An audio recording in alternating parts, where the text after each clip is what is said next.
All this work that we're doing, brothers, for this ministry, eventually is going to pay off. You better believe it, man. It's going to pay off like you'll never believe, okay? And by the way, we're the highest value male on this planet.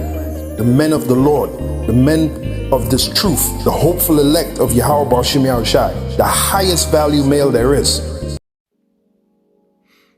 Shalom. First and foremost, I would like to give all praise and glory unto Yahweh, Bahashem Yahushua, Bahashem Kakwadash. Double honors unto the apostles and the elders of GMS who rule well, teach well, being great examples to his younger brothers. And peace and blessings, salutations to the hopeful elect out there pushing his word and truth. And it's a series across the four winds in the name of Yahweh Bahashem Yahushua, pushing to get up out of here. Shalom to the hopeful elect, the believers, the listeners whom have came back to the obedience of the scriptures through faith in Yahweh Bahashem Yahushua. Okay, just a quick lesson, real quick lesson. All right, and it's entitled Captain Tazaryach should listen to Dr. Tazaryach Ali. Okay, and this is inspired by the recent, madness spewed out, okay, by Captain Tazaryach of the ISUPK, and pretty much he said that the so-called black woman, the so-called woman in general, okay, was the second most powerful thing under the Most High, okay, which is really an outrageous statement, all right, and is rooted in, okay, Queen of Heaven, putting women, okay, on these pedestals, okay, that's out of order, and it's not their order. And like I said, like we always go into, women have an extremely important role within the family. Okay, extremely important. It's a beautiful role. All right, a woman that's in order, in this society, a woman that's, striving to be in order, all right, is a beautiful thing. Okay, and that's when you get to see the wisdom of the Most High at work, when you see a woman that's in order. Okay, a woman being worshipped and praised and put on pedestals. Okay, this is where you get dysfunction. Okay, this is where you get chaos. This is where you get, a diminishing society. Okay, but you have Jakes that's supposed to be leaders, all right, pushing that vibration. Okay, so I'm gonna play this real quick and get a couple of precepts, and Lord will, all right, you brothers and you sisters, all right, are edified. That's just, the way that turned out. He got me, I think, more attention for me, toward me as a writer, as a sister, But I know my place in the world, and I'm just a woman. That's not an insult. That's not a put down, but I am not a man. See, God is a man. You represent God, and I tell black women, the closest you may ever get to God is being with a black man, because he looks more like you than me. And we have so many things out here affecting our respect and image of self. That's the other reason black women don't want to believe that the black man is God, because they think the black man they know ain't nothing, and that y'all ain't nothing, so there ain't no way you could be God. In fact, you have some brothers who have surrendered, and they walking around talking about the black woman is God. Some more absurd, silly nonsense that we waste our time on. When did that start, this notion that the black woman was God? Well, they just have surrendered. It can't be me, because I can't do nothing. I ain't got nothing and look like she more successful or whatever. And so we just decide then she must be God. That's what a man do. I don't know no man that would decide that. And I try to correct every brother I run into about that. They think they complimenting me by saying the black woman is God. But I'm not God, and I don't want that job. Okay, I got enough to do.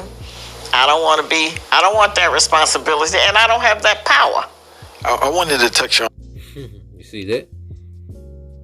Okay, now this is Dr. Tazaryach Ali. All right, which she wrote that book in 1990.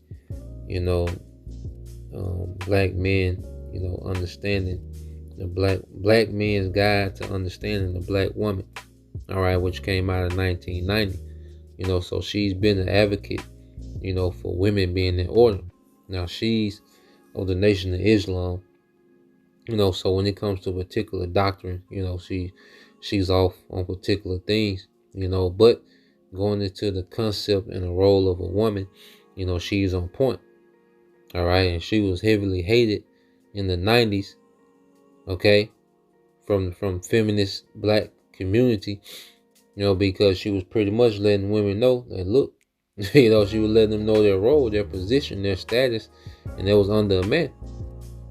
Okay, and she said the statement, she said, I don't want to be God. I don't have that power. She said, I got too many things to do, because women have a beautiful role. All right, so I just want to, play that, because I was just having to be listening to this interview today. I listened to a few interviews, and this was one of them. She said that, yeah, that's a good piece to use, all right, for edification, Lord will. So I want to get this 1 Corinthians 13:11. When I was a child, I spake as a child, I understood as a child, I thought as a child, but when I became a man, I put away childish things. Okay, and as we mature in this faith, if you still, as an Israelite woman, and you still have this mindset as if you should be worshipped, you still got feminist principles, okay, you still have a mindset as if you're equal, above a man.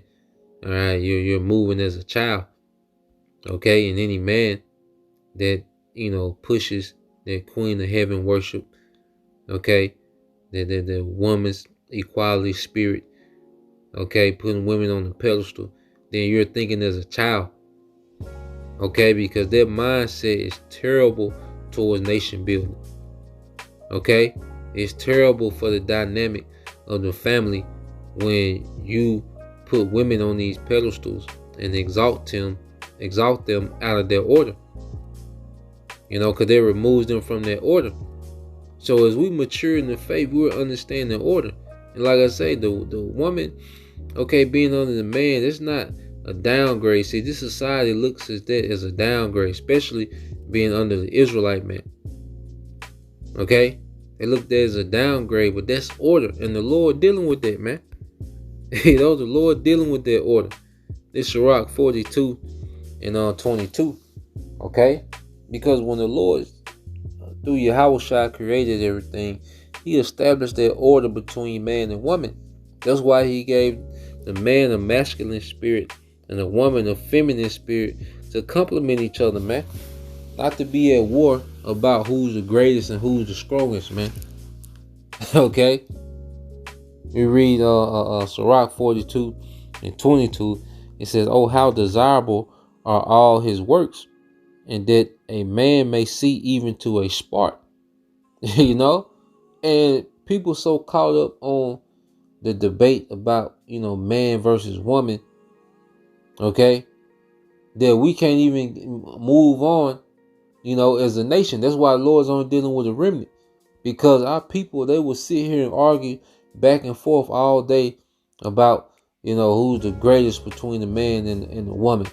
They will have this debate all day until they can't get to nothing else, man. The Lord has so much more in store for his people, okay? And that's why he's only dealing with those who are truly repentant, man, and are maturing in the faith, becoming those spiritual adults, okay?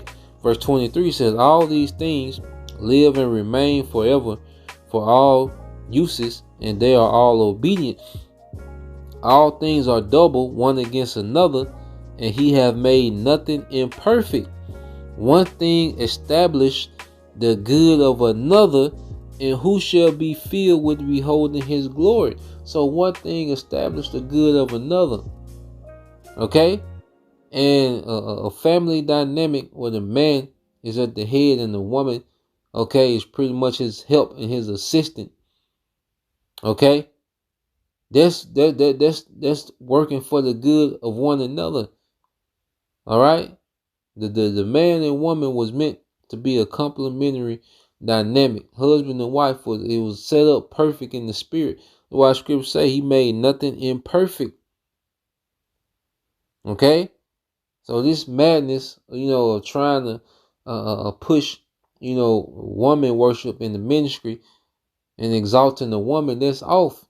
That's what this world does, man. That's what the elites did to breed chaos in the earth, man. Okay? So this is something I wanted to touch on real quick. Like I said, I ain't want to make it too long. All right? Like I say, Captain Tazaryach, should listen to Dr. Shahrazad Ali. Okay? Because she makes a major point. Okay? So Lord will, you brothers, all right, and you sisters, edified. Till next time I say shalom.